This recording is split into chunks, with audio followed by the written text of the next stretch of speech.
Are you ready to uncover the secret behind streamlined project execution and watch this, enhance organizational efficiency? Look no further. Welcome back, family. This is your boy D. For all you smart and intelligent folks out here, listen. That just simply means it. I'm back with another one, family. Today's episode is entitled, What is Project Management Office? Again, what is a project management office, or what we call PMO? Let's get into 7 points. You know how I do, seven and I'm out. First point, strategic alignment. One thing that the project management office does is it aligns all the organizational goals, strategies, and it acts as a catalyst to help, watch this, project managers deliver successful projects, as well as it creates the value that is required to make sure that, because the PMO has an ability when a project is being submitted to ensure that it is creating value for the organization. Let's go to point number two. It standardizes process. Okay, now let me explain this right here, family.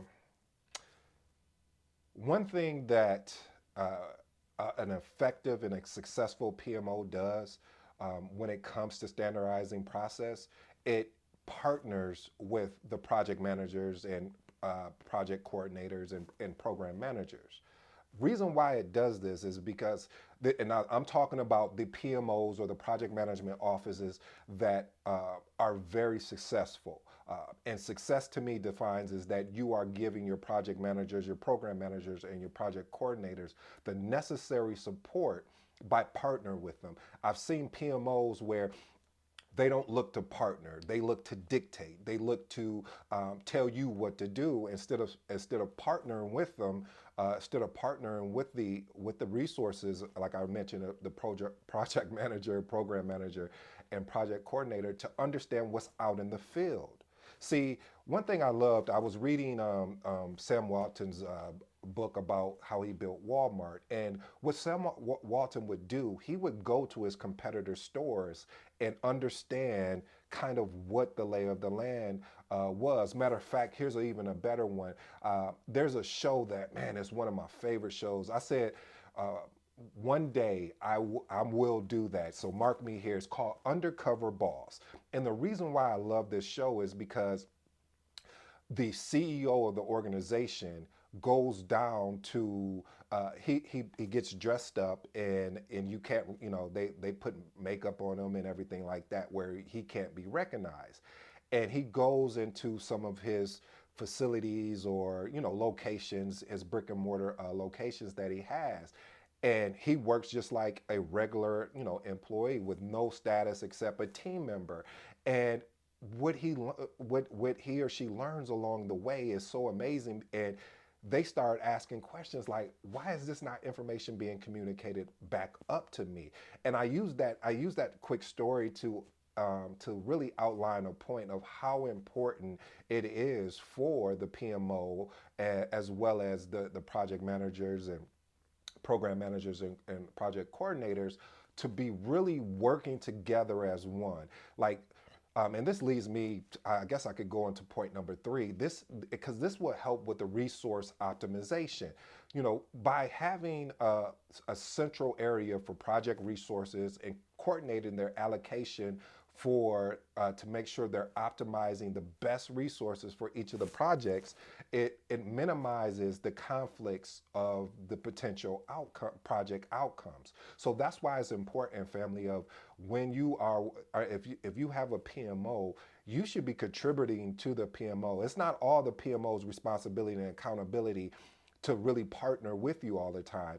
And let me explain what I mean by that. When I just told you, hey, a lot of times you don't see that partnership, but you have to step up. And when you notice something within, let's say you're leading a project, and you notice something that keeps reoccurring, and you're like, man, this will be a good process or a good system to put in place to help other project managers. You should pitch that to your PMO. So I do hold the program managers, project managers, and coordinators, project coordinators accountable for speaking up. Because if you don't speak up, the PMO is not going to know, because they're not leading projects. They're creating the standards, and they're, as I described before, and making sure you have the proper resources in place to help that you can have a successful project. Point number 4, knowledge repository. When you have an effective PMO, they serve as a repository for project management knowledge, a central area for lessons learned, as well as best practices. See, they have the history. They have the historical data on, they should, on every project that has been led within the organization. And if they do it correctly and do it right, they'll have some of those artifacts that which you don't have to recreate the wheel. You could just leverage those particular documents. Let's go to point number 5. Point number 5 is quality assurance. Yes, let's check in. Let's check out and check in and see what is going on here. Meaning, they set quality standards and best practices through the project lifecycle. And what this does, you know what it helps a project manager do? It helps that project manager be more consistent in the delivery of customer satisfaction to the end for the end customer. Point number 6, governance and compliance. We talking about compliance? Yes, you need to be compliant, family. I know you want to go off and do it your own way and do it, outside of the box, which sometimes you have to. You may have to break a couple rules, and I mean that ethically, because if you are a PMI, if you have your PMP, CAPM, or any certification like that, one of the oaths you took is to have ethics. So when I say break the rules, meaning sometimes you have to speak up and say, hey, we can't run this as a waterfall project. This we have to use a framework of Scrum. We can't use the methodology of waterfall, and you have to have the courage to stand on it and show them, hey, well, give me an opportunity, give me 60 days. If it doesn't work out, I'll go to your waterfall methodology. But the PMO really establishes the governance of frameworks, policies, and procedures to ensure that you have compliance within the regulatory requirements, industry, as well as the internal guidelines. Point number 7, reporting and visibility. Yeah, this makes a lot of project managers nervous when they have to report, especially program managers when they have to report up, is because of the fact of, remember what I talked about in a previous video of being transparent. If you want to be exceptional, be transparent and walk into that red project, walk into that yellow project, and be fearless. Because a lot of times we have the fear that, oh man, they're going to talk to me crazy. They're going to say, you're not doing your job. You're not doing, and let all that go. Because regardless of the fact, if you can point to your risk register, if you can point to your issue log and what you put in place to ensure that this doesn't fester on or doesn't continue on, that's your proof, that's your evidence, your risk register and your issue log, with having strategies in place for both of how, if the risk actually happens, how you're going to address it. And now that the risk has become an issue, what is the approach as well? So again, the PMO really provides a comprehensive project reporting, offering stakeholders as well as senior management and executives visibility into the project progress, your risk, your issues, as well as the performance. And this also can really help in informing decision making. I use something what is called a RAID log. It's a powerful artifact. RAID log stands for risk, action items, issue, and decisions.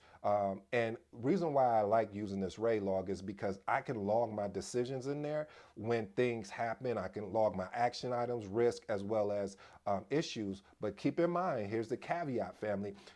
With your risk and issues, make sure you're still logging them in the risk register as well as the issue log. I know it's extra work, but you're exceptional. We're not going to do what the 98% is going to will do. We're doing what the 2% and higher is doing. So I hope you enjoyed today's episode. This has been your boy ED. This has been another amazing video. Thank you for joining.